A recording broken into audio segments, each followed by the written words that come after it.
All right, guys, here's another announcement for UFC 300. Holly Holm. Holly Holm. As Weili Zhang faces #1 contender Yan Xiaonan for the UFC strawweight title on UFC 300.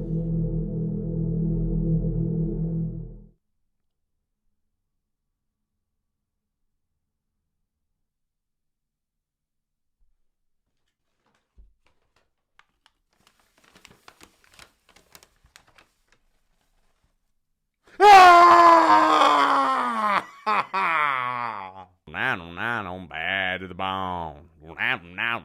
Dana White delivered the matchup that the fans have been asking for. Marina Rodriguez and Jessica Andrade, two of the toughest cookies around. And this is just a real tough matchup. Tough fucking fight. This is the 4th fight in a row that's disappointing. 3 out of the last 4 fights have been WMMA matchups.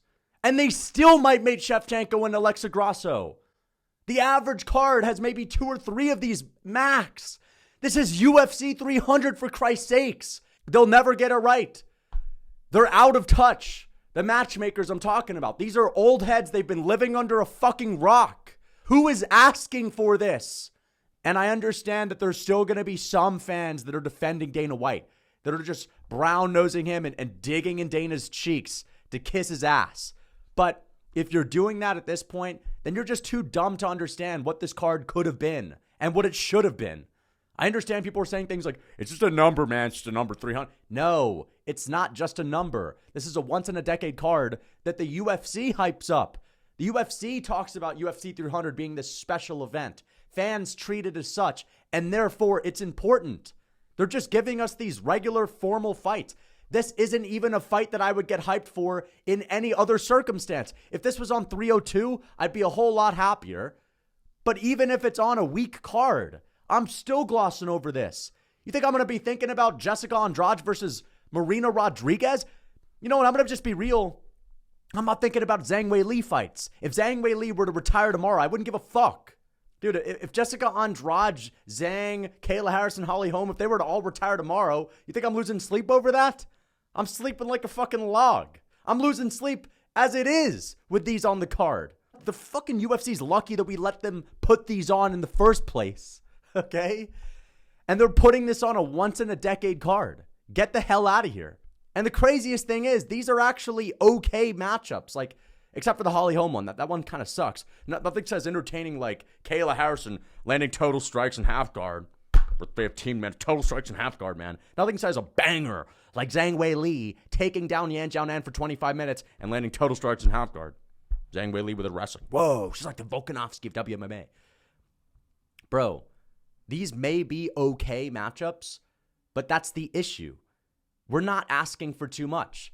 I'm not asking for Francis Ngannou and Conor McGregor versus each other. I've heard people saying that about me. Lucas Tracy, when he finds out Francis versus McGregor is not the average fight. That's a silly-ass caricature of my expectations. There's an in-between.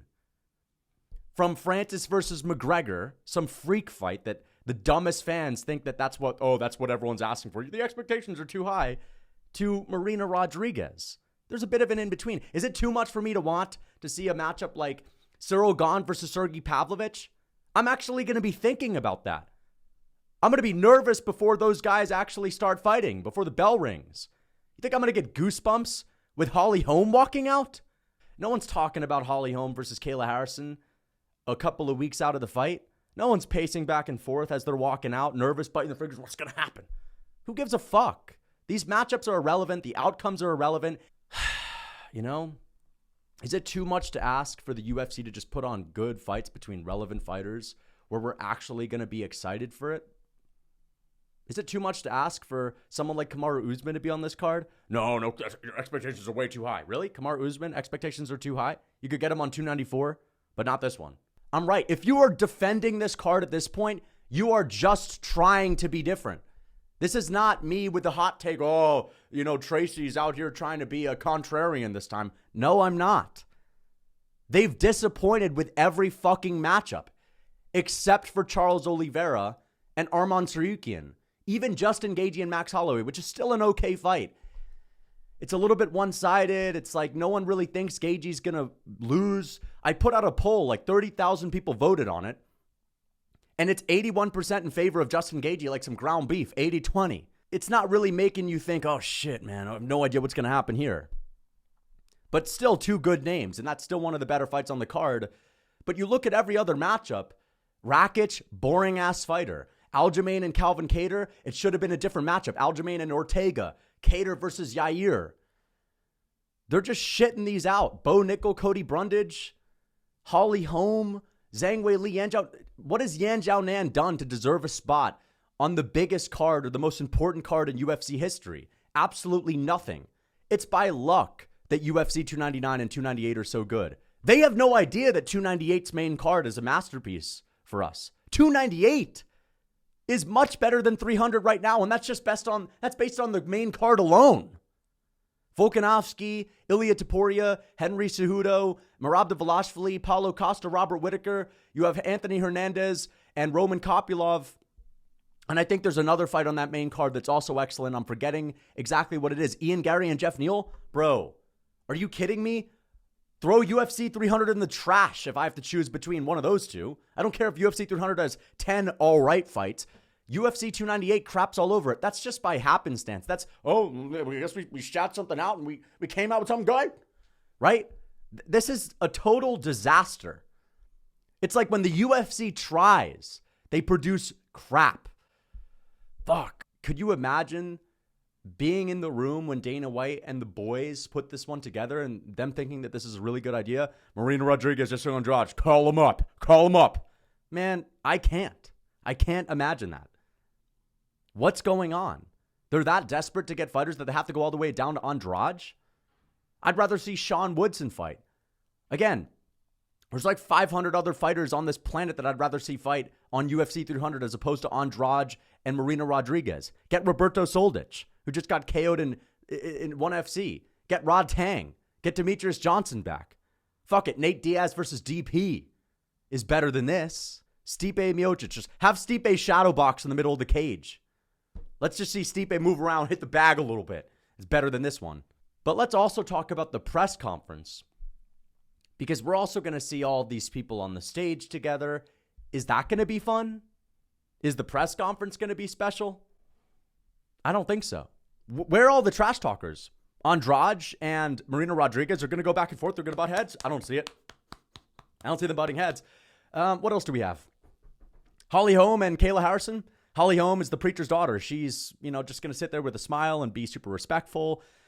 Nothing wrong with that, but I'm sorry, not exactly my idea of entertainment. I'm not going to get a cup of popcorn before that one. And then, of course, we have Yan Zhao and Zhang Weili. Oh, yeah. Zhang Weili. Hey, everybody. Hey, whoa. Woohoo. What an amazing matchup. Woo. Can't wait to see that at the press conference. And what else do we have? Max Holloway, Justin Gaethje. Man, you know what it is, man. You know what it is, man. Max Holloway just saying, you know what it is, 45 times. Charles Oliveira, Arman Sarikian. Arman may actually talk some shit, and we could see Oliveira come back with tears in his eyes. Walking around with Brazilian gospel music with his team everywhere, putting his hands up. Yeah, Oliveira, you're the champion. That could be fun. The champion has a name, big champion, right? That could actually be fun, actually. But, Oliveira drama week is always great. He's going to have tears in his eyes. It's like an opera with Charles Oliveira. Charles Oliveira is literally a guy that could have been an opera singer in another lifetime. I can just imagine him on stage, drowning out his sorrows. So that could be actually okay. But that's the best moment at the press conference. We're going to see drama Oliveira in the building. And Arman trying to get into his head. What other matchup is fun? Leon and Bilal are going to trash talk maybe. That could be all right. But it should have been chaos. Aljo and Kattar are going to be too respectful with each other. Who's Aljo going to talk shit with? Nobody. So not even the press conference is going to be a redeeming quality of this card. Dana White continues to cap about how all of these prelims are going to catch us off guard. We're going to be so shocked by all of these fantastic fights on the prelims. They've all disappointed. Every single matchup that's been made outside of Oliveira and Arman has been a disappointment. Gaethje and Holloway may be the second best matchup, but at the same time, most people expect Gaethje to win. And how hyped can you be for a fight where you just expect it to be, even if it's a tit for tat battle, Gaethje's going to win anyway. He's not going to lose to Max. So, yeah, I'm going to say this card is like a 6 out of 10 at best. Because it was supposed to be great, I'll say it's a 0. It's a damn disappointment. It's a disgrace to humanity, and I mean that. It's a total disgrace. Just because of how disrespectful it is for the UFC just not to open their comment section up and listen to the fans that have supported them for 300 cards. Listen to the people that are tuning in for every single one of the pay-per-views. I buy all the pay-per-views. They're not listening to me. They're not listening to you guys. They don't care. They're complacent. We need new matchmakers. And 299 is going to be a lot better than this. 298, the main card, is going to be way better than 300. I don't care if there's an extra couple of title fights on 300. 298 is a masterpiece. I'm more excited for Anthony Hernandez and Roman Kopylov than I am for Zhang Wei Li and Yan Jiaonan. I'm actually more excited for that fight than I am for Max Holloway and Justin Gaethje, just because I'm already expecting Gaethje to easily win. Even if it's somewhat competitive, Gaethje's still going to win. I don't know who's going to win between Kopylov and Hernandez. Those are two dark horses in that division. Two guys that are insanely fun to watch. Jeff Neal, Ian Gary, that's going to make for some good moments at the press conference. We're going to be on the edge of our seat. Again, I could just ridicule how bad 300 is all day, and I don't want to see people defending this anymore. From the start, I said, I have a feeling they're going to let us down, but even my expectations for them letting us down were too high. Like, the card that I made, the disappointing card that I produced 2 months ago that I was afraid we were going to get, is better than the one we're going to get. So, shame on the UFC. I mean, what else is there to say? I'm just going to accept that 300 is a total disappointment and whatever. Don't get your hopes too high, guys. Keep them low. Keep them in the dirt. Bring them to the sewer level. That's where our expectations should be at this point.